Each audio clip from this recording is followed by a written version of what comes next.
on May 28th, cheering crowds gathered outside the presidential palace in the Turkish capital of Ankara. Waving flags with phones in hand, they awaited the victor of the recent presidential election in Turkey. After 2 rounds of voting, Erdogan defeated his opposition rival, Kemal Kilicdaroglu. Eventually, the president and his wife walked out to greet their supporters. He told them, "It is time to unite and unify around our national goals and national dreams, leaving aside all discussions and disputes regarding the election period." This week, how did Erdogan secure another electoral success? Why did the opposition vote falter? And what might the next 5 years hold for Turkey's strongman leader and his country? I'm Hugo Goodridge, and you're listening to The New Arab Voice.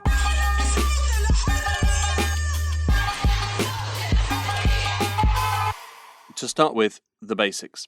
There were 2 main contenders to be president: Recep Tayyip Erdogan, the incumbent for the past 20 years, and the leader of the Justice and Development Party, or AKP, and his opponent, Kemal Kilicdaroglu, the leader of the Republican People's Party, or CHP.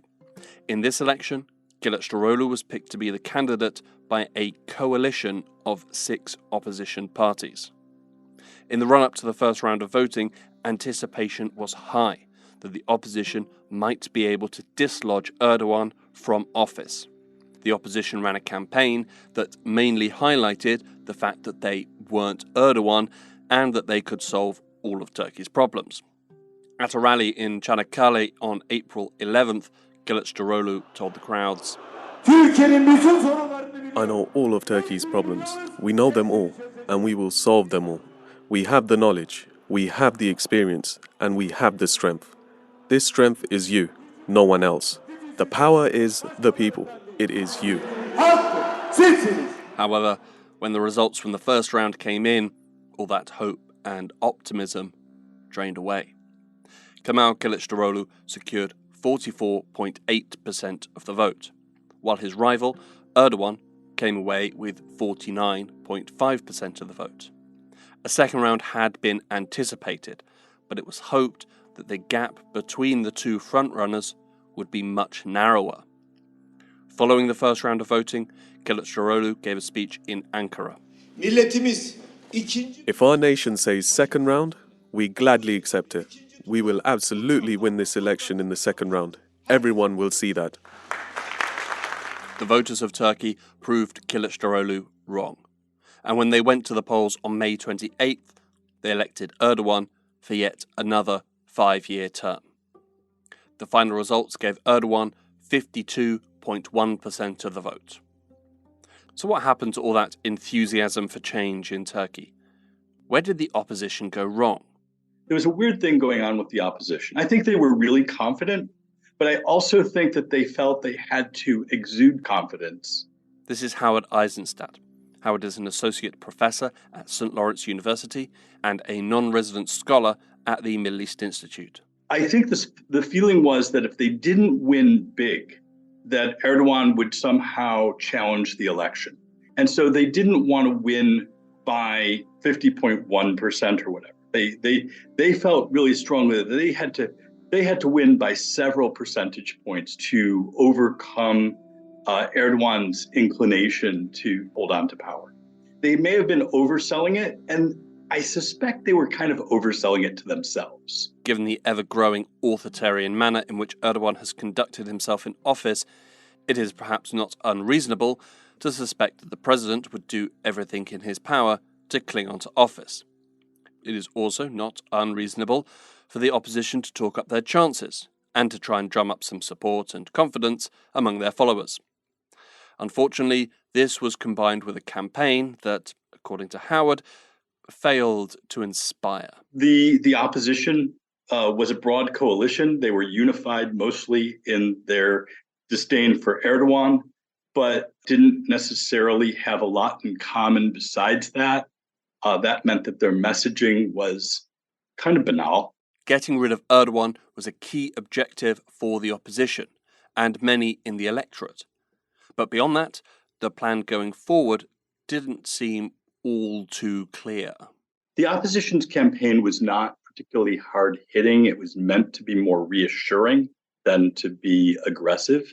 They certainly talked about household issues. They talked about the price of onions and, the economy. And I think that there's a lot of post hoc finger pointing, as there always is when a campaign fails. I don't think that they ran a tremendously bad campaign. Obviously, now that they've lost, we're hearing about all the things that they didn't do, like they didn't buy Facebook ads, whereas most of the less tech-savvy internet users in Turkey are more likely to be using Facebook than watching clever things on Twitter. Additionally, there was a problem with who was delivering that message. They had a lackluster candidate in Kemal Kilicdaroglu. He seems like a fine person. He seems like he would make a good leader, but he's not somebody who people are excited about.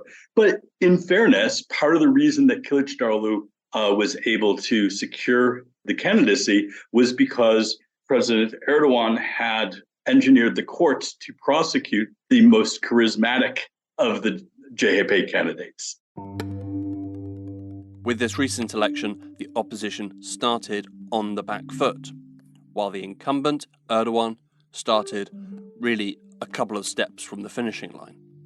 It was by design, Erdogan's design. Over the past 20 years, Erdogan has guided Turkey down an authoritarian path, centralizing increasing levels of power around himself and doing away with anyone who would stand in his way or raise a critical voice. Opposition politicians, journalists, and activists have been jailed. In October, the government passed a law that criminalized the dissemination of quote-unquote false information. The vast majority of television, print, and online news is either controlled by the state or by individuals with close ties to the government. During the election, they pumped their time and resources into providing positive coverage for Erdogan and either ignored the opposition or ran negative stories. At the time of the vote, at least 58 journalists and media employees were in Turkish prisons. And as previously mentioned, jailing charismatic and popular opposition politicians is an effective way of ensuring that you don't have to face them at the ballot box. The problem is it was a marked deck of cards. Erdogan controlled the rules of the game. Kilicdaroglu made mistakes, but the hill that he had to climb was so steep that it's not, counterfactuals are tough. We can imagine, well, what if the opposition had done this or that? But Erdogan's very talented at demonizing his opposition, but he also has all the tools of the state and full control of the media, or nearly full control of the media, to do so. There were some anecdotal stories about voting irregularities, but no real solid evidence of fraud, and nothing to suggest that there was any sort of interference that significantly altered the outcome of the vote. The general consensus is that both the first and second round of the voting was free, but by any measure, it was not fair. The advantages for Erdogan were massive and cannot be understated. It is also worth noting that, like him or loathe him, Erdogan is an extremely talented politician and campaigner. Erdogan is a politician of extraordinary talent. He channels the language and the culture of working class and sort of middle strata urban Turkey in a way that nobody else does. He understands the emotive language of a broad swath of the Turkish public. And he's very good at demonizing, as any good populist, he's very good at demonizing the opposition. He painted them as disloyal. He painted them as lackeys of the West. He painted them as friends of terrorists. It's for him very comfortable territory. For Erdogan, it's fortunate that he's such a good politician and campaigner, because it would be difficult to promote him based on his record in office. Over the past 18 months, the economy in Turkey and the value of the Turkish lira have crashed and then fallen even further. Inflation is currently sitting at around 50%, inflicting daily fiscal pain on the population. Much of the blame for these economic woes have been put directly at Erdogan's feet, his highly unorthodox economic ideas, and his obsession with low interest rates. During his last term, the president also came under fire for both his government's slow response to the devastating earthquake that killed tens of thousands of people, and the corrupt building contracts that saw apartment blocks built and sold which were entirely unsuitable for an earthquake-prone area. While these are both undoubtedly important issues, they fell down the list of importance behind a different issue. The big issue that I think dominates Turkish political discourse is migrants and refugees. Turkey is currently hosting at least 4 million refugees, many of whom fled the brutal civil war in Syria. Over the years, they have become the punching bag for a number of politicians who have blamed the vulnerable group for any and all of the country's ills. While it was an issue for all sides going into the first round, candidate Sinan Oğan stepped forward with the strongest and most nativist rhetoric against refugees.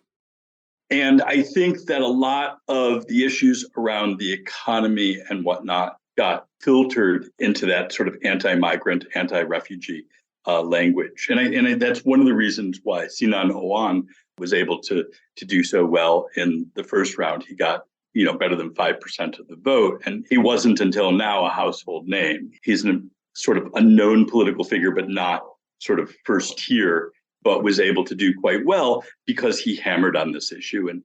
And following a first-round performance that didn't deliver as expected, the opposition grabbed on the issue. The opposition attempted to embrace that sort of anti-migrant stuff, which was always part of their profile. But they really embraced it, doubled down on it in language that sounds kind of fascist in the runoff. But it sounded so strange after their campaign of love vibe in the first round that I don't think it was necessarily super persuasive. At a rally in Antakya on May 23rd, 5 days before the final vote, Kilicdaroglu addressed supporters. Our project is ready to send all refugees back to their home countries without any racism. We, the coalition leaders, made a decision. We will send them all back to their home countries within 2 years at the latest. Within 2 years at the latest. There are some suggestions that this nativist turn put some of Kilicdaroglu's voters off and cost him in places. This may be true. Equally, the inverse is just as likely. He probably picked up some floating voters. Either way, it was not enough, and probably was never going to be enough to swing the result. The die had already been cast. With voting now over, what can we learn about the voters and their choices on the ballot slips? We see this increased polarization geographically. We see people seeming to separate themselves. You'll have towns and regions where there's really clear CHP support versus towns and regions that have really strong AKP support. People have commented, and I think it's certainly true, that major metropolitan areas, the biggest cities, went for the CHP, though Ankara and Istanbul, it's actually pretty close in both of those cities. Like, they went for the CHP, but they didn't go for the CHP in the sort of huge numbers that we see in other places, as opposed to Izmir, where the CHP was clearly the victor. In Istanbul, traditionally a more liberal area and an easy win for opposition candidates, Kilicdaroglu in the second round got 51.7% of the vote, and in Ankara he got by with just 51.2%. Some of it's class-bound, and it's probably fair to talk about AKP voters as being, on the whole, lower strata, that areas that have traditionally been more engaged with the outer world, tourist regions, whatever, typically went for the opposition. When I look at this, and I'm not a sociologist and I haven't done a deep dive into the numbers, but what I see is mostly that Erdogan has been able to capture the imagination of new urbanites. Yes, he's got rural votes, but a lot of that's clientelism. In rural districts, clientelistic systems are still really powerful. What I see when I look at the map of Istanbul and sort of the differences between regions, I see the power of this migratory wave, this new urbanites, and sort of the resentments that they have, the worries about rapid modernization. And that, for me, fits a story that's not necessarily Middle Eastern, it's transnational. I think that's the base of populism in lots of countries. Erdogan was able to secure electoral victory on Sunday night because of his undoubted ability to connect with the electorate. He won because the opposition's campaign failed to excite as it was hoped and expected. Erdogan won because he had an advantage of being the incumbent. But most crucially, Erdogan won because the system was designed to ensure his victory.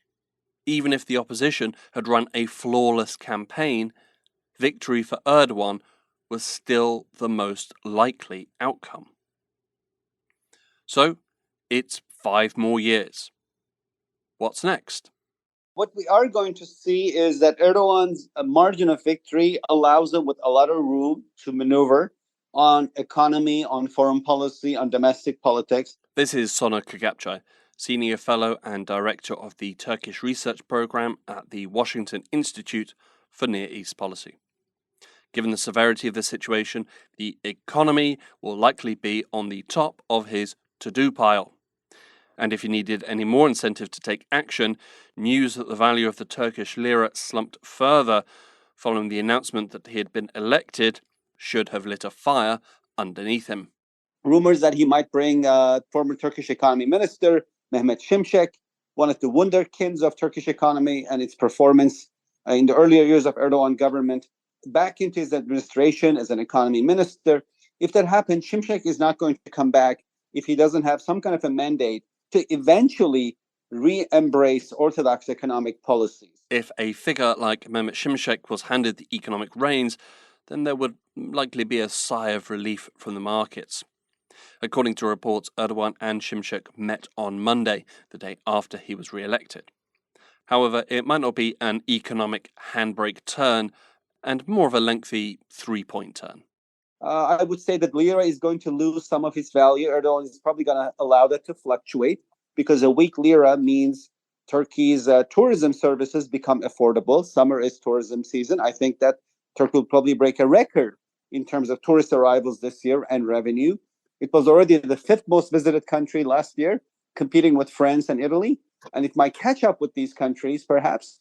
And so that's lots of revenues, and also devalued lira means cheaper exports. Maybe once Turkey's economy benefits from these inflows, both export-driven and tourism-driven, I can see a kind of Erdogan also trying to increase interest rates and embracing the more orthodox policy. So the margin of victory that leaves him comfortable in his position allows him to play and to tweak policies, including regarding the economy. In recent months, Turkey has been helped by a number of foreign powers to plug some of the economic holes.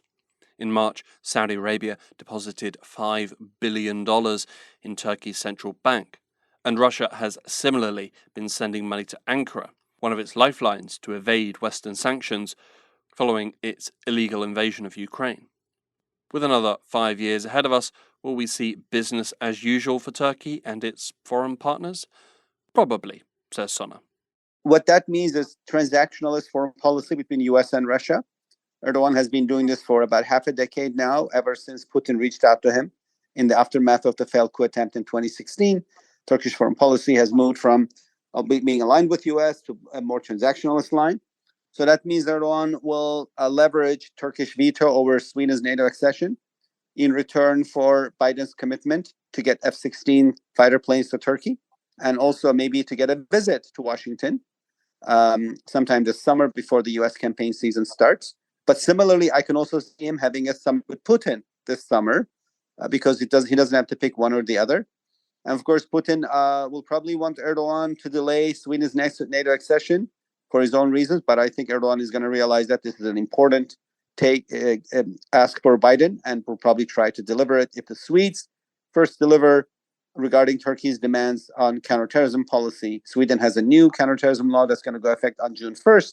And I think Ankara wants to see results first before it takes any steps. Turkey has been particularly aggrieved by the presence of Kurdish fighters in Sweden, which Ankara views as terrorists. I also see Turkish ties with Gulf countries continuing to improve. I think that Turkey had already reset with Saudis and Emiratis and Egyptians and Israelis, members of the new Middle East Quartet, already before the elections. And the last sign of that is that Egypt and Turkey decided to reinstate their ambassadors in the runoff phase. I think that was Sisi's way of saying that I know Erdogan is going to win. Let me just reset with him before he's there and busy to take my phone call. There can be an Erdogan-Sisi meeting coming up. And I think that Turkish Gulf ties will continue to improve. Erdogan mentioned only two groups of foreign countries in the campaign season that he was grateful towards. He said they have helped me. One is Russia and one is Gulf monarchies. So I would say that's where we're going to see improvement in ties. As a NATO member who maintains a working relationship with Russia and has grown ties across the Middle East, Erdogan has a fair amount to offer on a few different sides, which all have the potential to bring in the gains. Closer to home, Erdogan's authoritarian bent helped him to skew the system to ensure victory last Sunday, a trend which will, again, likely continue. And perhaps, quite perversely, it might be the best case scenario. With a generally middling win, there's no great need for a sweeping crackdown against the opposition.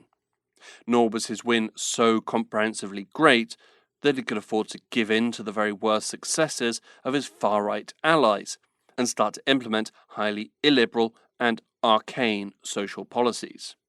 Also because the election outcome will probably result in a mid to short-term brain drain from Turkey. Educated classes and youth who really had a hope that they embraced that they could vote Erdogan out will now lose any hope that Erdogan can be voted out. If you can't defeat him when inflation is 50%, when? And that exodus will probably help Erdogan because these are the organizers of civil society and they are the connective tissue between Turkey and Europe, Turkey and global civil societies. If they're leaving, it doesn't matter how many people oppose Erdogan. The leadership is not there. So I think it makes it easier for him to defeat the opposition in the long term, including starting with the local elections, but in the long term, definitely in general elections, if the exodus continues. And I'm afraid that's going to be a dynamic between Turkey and Europe in the months and years coming up. The authoritarian path has worked and is working well for Erdogan. And if it ain't broke, don't fix it. It won't be long, though, before Erdogan and his party will have to go back to the country's voters. This time for local elections. Erdogan's game plan for the next year is going to be to divide the opposition. If the opposition is split across left-right lines, there's no way that it can hold on to Istanbul and Ankara. I think Erdogan really wants to take Istanbul and Antalya. Ankara might be more difficult given its demographics. Istanbul and Antalya are probably the biggest rent producers among Turkey's cities in terms of new construction, zoning, revenues. And he wants those cities in the hands of his party and his allies. Erdogan will have to adopt a different strategy at next year's local elections. At the recent presidential election, it was all security and prestige and geopolitics. Those kind of campaigning will not have an impact on who becomes Istanbul's mayor. I think people are more worried about transportation, new metro lines, better governance, better services. So there's going to be a big discussion of that. Erdogan will probably say to the electorate, look, I control all the funds. Turkey is a heavily centralized state. Local governments rely on central government for 2/3 of their revenue. He's going to say, do you really want to pick opposition mayor? Or do you want to pick me and I'll deliver metro lines? And so I wouldn't be surprised, for example, if he runs his urban and construction minister as his Istanbul mayoral candidate. Istanbul's biggest problem right now is transportation. That's his way of telling Istanbul citizens, vote for my candidate and I'll deliver you 10 metro lines in the next 5 years. So we'll see. I think those advantages will help him, but Istanbul is a complex and diverse place. The recent election presented the most serious electoral challenge to Erdogan in recent memory. But the system worked as it was supposed to, and he was able to achieve a moderately comfortable win. His thoughts will undoubtedly now turn to the next 5 years. But amid speculation that this was the 69-year-old's last election, the next 5 years will also be his last opportunity to secure his legacy. Final words to Howard Eisenstadt. I think that he's in a better position to make compromises. So I can imagine at least some of the easier outstanding issues between him and his Western allies can be addressed more easily now than they could have been before the election. So he's got a certain degree of freedom there. But I think that, now he has to secure his legacy. And that speaks to, what comes after him, what kind of governance comes after him. And I don't think that that's clear at all, sort of who wins out post Erdogan.